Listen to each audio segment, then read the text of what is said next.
C7? No. That's what I thought. Justice for Gotham.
Oh yes, hi Jacksonville, you're the cutest state ever.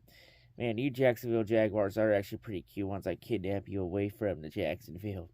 It's okay, you'll be safe here. Who's a good little Jaguar? Oh yes you are. Yeah, you're a good Jaguar. Yeah, you're a magnificent specimen. You want to come to the One Pride then? Oh yeah, you can come to the One Pride. I think I can talk to everyone in the Detroit Lions fan base on YouTube here. I think we can make an exception for you. Oh shit, I didn't realize I was rolling. Oh, hey there, there's a long story. I can explain. You're seeing nothing here. I'm just here with our little Jacksonville Jaguar thing I kidnapped here. I finally found him after he decided to run away for the recap last week, so I decided I'd bring him in for the preview. Say hi. He says hi. Don't worry, Jacksonville says hi. You want to be free, right, little buddy? Yeah, I think you do. Okay, you be free. You be free, little buddy. Okay, so anyway, it is preview time, so you saw nothing there between me and the kitty cat. So yeah, this week we got a game as we head to Indianapolis to face the Colts. Before we begin, I got one thing left to say. Indianapolis, acknowledge your reigning, defending, undisputed NFC North heavyweight champions of the world, the brand new Detroit Lions. See, I got a date up in Indianapolis at Lucas Oil Stadium. So, game against Indianapolis, the last game in this AFC South Gauntlet. So, let's take a look at this game and let's see how the Lions fare up entering this game. So, of course, for this game, the point spread line currently has Detroit favored in this game by 7.5 points. So, Detroit are touchdown favorites. Not as egregious as what we saw against the likes of Jacksonville and Tennessee, but still pretty heavy favorites. Still problems. So yeah, Indianapolis, they lead the all-time series over Detroit 22-20-2. Detroit this year, they're 5-0 on the road this year. Indianapolis is 3-2 at home. So of course, for the key players in offense, well, QB has been a game of hot potato at a certain point in the year between Anthony Richardson and Joe Flacco. Mainly Flacco coming in when Anthony Richardson has looked like ass. To at one point, Joe Flacco was going to be a starter for the rest of the season. Then Flacco struggled, so now it's Anthony Richardson back for the rest of the year. Which honestly, it should be Anthony Richardson. Because, you invested a lot into the young player last year, 4th overall. At least see what you got in him and see if he is the future or not, or if you got to go a different direction entering the 2025 draft. And of course, at running back, we have one of the top running backs in the league, and Jonathan Taylor on the Colts. So, there we go there. And then receiving core, they got the likes of Josh Downs, Adonai Mitchell, and Michael Pittman Jr. They are without Jelani Woods as he's on the IR with a toe injury. In terms of the defense, well, for the defense, they without Samson Ebukam as he's on the IR with a torn Achilles.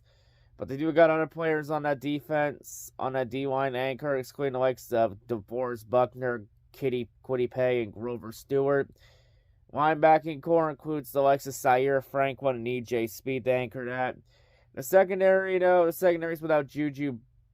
Brent says he's on the IR with an MCL injury. But he do got the likes of Julian Blackmon, Kenny Moore, and Rodney Thomas to anchor that secondary for the Colts. The head coach of this squad for the Colts so far is Shane Steichen, who I can't really get a gauge on. I know he had a pretty okay season last year when Richardson went down, and they came within a game of making the playoffs, but just fell short. But, 9-8's not bad for a first season. Second year, can't get a really gauge on him. And in terms of the other coaching staff, well, the defensive coordinator is Gus Bradley. And the offensive coordinator is... Wait a second. Hold on a second. Let me check my notebook real quick. Do I have this written down correctly? I'm going to show it to you real quick. Do I have this written down correctly? Jim Bob Cooter. That fucking bum from Detroit 6 years ago we fired after 2018. That fucking bum still has a job in this league and got another coordinator job? Dear God, did Indianapolis see how horrible he was when he was in Detroit? But I guess they saw Matt Stafford's eight fourth quarter comebacks in 2016 aside and saw glory in their future. Man, no wonder Anthony Richardson has looked like dog shit this year. Because he has Jim Bob Cooter calling his fucking plays. No wonder. No wonder. That perfectly explains everything. So in terms of the Colts offense, well, the Colts offense is tied for 20th in the league, 21st in the pass game, and then 16th in the run game, aka the Jim Bob Cooter effect. While on defense, the Colts defense is ranked 28th in the league in terms of yards allowed. They're 26th against the pass and then 28th against the run. So in terms of keys to winning this game, well, it's easy, belt to ass time. Okay, all right. I'll give an actual fucking preview. Well, it's very simple on the Colts offense. You stop the Jonathan Taylor in the run game, you stop that entire offense. That's pretty straightforward in itself. Since Jonathan Taylor's a very good running back, so you gotta stop him. You can stop that entire offense easily. Because Anthony Richardson likes to get a little bit wild and throw a lot of interceptions, so if you force it in his hands, you then try to win the turnover battle against Indy.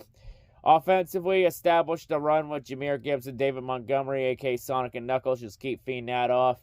And just let Jared Goff keep bowling the way he has outside that Houston game. So pretty much just do what they've been doing all year outside the Houston game, and this should be no problem win. Honestly, the Lions should win this game. I'm taking the Lions to win by 3. I'm taking Detroit to win 23-20. But I think they're going to win by a lot more than that. I think it's going to be another blowout like we saw. Maybe not exactly like we saw against Tennessee and Jacksonville. But maybe something close to that ballpark. Maybe Indy will actually put up somewhat of a fight. We'll have to see. We'll have to see how much they resist the belt to ass. And I do think, I think Detroit's going to win this game. And I think Detroit will sweep the AFC South. Because so far... We've beaten 3 teams in the AFC South. We have 3 down, 1 left. Indy is the last one standing. So yeah, I do think Detroit will win this game. I think Detroit wins this game. I think they go to 10-1 and get to 9 straight wins. And I do have the Lions winning this game. I don't think it's gonna be a contest. I think Detroit should. Detroit's favored heavily to win this game. They should win this game. And this game, if we beat the Colts in this game, we also help out the Houston Texans because the Texans can pull away in the AFC South this week. So they could gain some ground and pull away in the AFC South. So anyway, I think that wraps it up here. Not much to say. It should be a win. We should beat the Colts, no problem. Even though we are without Alex Anzalone for 6 to 8 weeks after he broke his forearm. I don't think that's going to be a big loss. I think Jack Campbell will come in and step into a bigger role, and I think Jack Campbell will step up to the plate. But yeah, I always say, everyone has a problem with the Lions running the score up. Well, you can do what Kirby Joseph and Carlton Davis say. Either you can stop them from running up the score, or you come ready to play. Because as Kirby Joseph said it last week, You don't come ready to play against Detroit, you're going to get your ass whooped. Simple as that. Plus,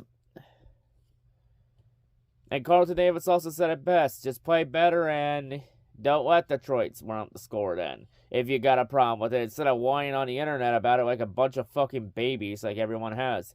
You know what's fucking funny? Well, when Indianapolis did the same thing to Detroit on Thanksgiving in 2004, no one fucking complained about Indy running the score up on Detroit. And Peyton Manning still running the score up on the Lions as well. Like, nobody complained about that. Detroit was just simply told to play better football. Yet when Detroit does other teams, it's all of a sudden a problem. Man, when do we let so many fucking hypocrites in this goddamn fan base? And don't even get me started on that one fucking Lions fan in here that's been acting like a Karen over Jameson Williams doing the Marshawn Lynch celebration. That's a whole different can of worms in itself. But yeah, anyway, that just about wraps it up, honestly. Let's just go get this win. Let's go do what we're supposed to do against the Colts and beat their ass. Give them the belt to ass. And let's end this AFC South gauntlet on a high note, and let's get this win. And oh, by the way, Colts fans, get ready for Lucas Oil Stadium to be invaded by Lions fans since, oh yeah, I forgot to mention, Indianapolis is not that far of a drive away for Detroit. It's like maybe 3-4 hours for Detroit to drive down to Indy, so not that far away. And for all the Lions fans in attendance, watch out Sunday, because the Colts mascot, Blue, he likes to pie opposing fans in the face, so if you get pied, I hope you have on a jersey that you don't want to get ruined by pie stains. Either that or have a backup jersey ready to go. I say especially send out that warning to It's Too Easy, Eric and Katie, because Blue might put Eric and Katie number 1 on the list. At least with Eric from It's Too Easy, he doesn't have to worry about his hair getting ruined since he's fucking bald. Katie, on the other hand, that's a different story. But yeah, and if Lion fans do indeed take over Lucas Oil Stadium, which they should, well, then Blue will have his pick of the litter of which Lions fans to pie. He may run out of pies at this rate. But anyway, that'll wrap it up here. That's all I gotta say. Let's go get this win against Indianapolis. Let's go beat the Colts. And let's end the year 4-0 against the AFC South before we get into a homestand. But anyway, that's all I gotta say. Hope everyone has a great day. I'll see you all later. And as always, go Lions. Detroit, let's work. Hey. Takes a little bit more. Oh, yeah. Takes a little bit more. Yeah. It takes more to be one pride, a little bit more to be Detroit. It takes more to be this live, a little bit more to make this noise. One pride, more fight, more heart, more grit. One pride, more fight, more heart, more. Still rep the city and we still gritty like we did it before. Still defend the den, except this time we brought a little bit more. We ain't kicked off, it sound like we score. Turn it up, that's what kickoff is for. When you're talking about one pride, we don't get loud, we deliver the roar. Tell them boys when the coin flip, we gon' come with it, don't fumble it. The pressure's high and the fresh jerseys with block numbers gon' double it. Hey, it's one pride and the Lions did what they up against. This Detroit, if it's smoke, we ain't never ducking it, let's kick it off. It takes more to be one pride, a little bit more to be Detroit.